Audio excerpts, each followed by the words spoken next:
why do your own assessment? A couple reasons. You are your own best advocate. No one else is going to stand up for you in this process like yourself. I mean, you're the one taking the risk, right?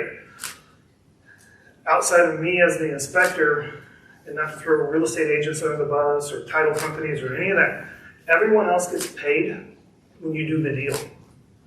If a contractor tells you to walk away from a property, he's not getting paid, right? So me and the engineers and the other inspector types, we're the true third-party independent. And what I mean by that is I get paid the same no matter what. The house can be perfect. We already agreed on a price. The house is falling down. We already agreed on a price. I owe it to you to give you a fair and honest, independent third-party assessment on what I saw on that day and at that time. You should have that same mindset. Ultimately, you're the one dealing with the problems, right? So really pay attention. I mean, it's like buying a car, you know? Now, we're not all mechanics, right?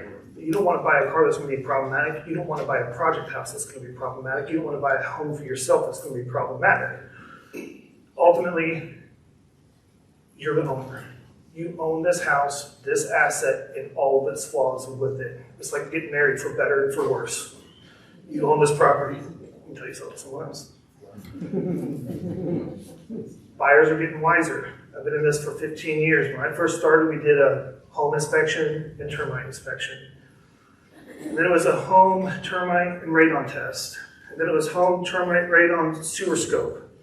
And then, now we're doing full chimney, level 2 inspection, scoping the chimney.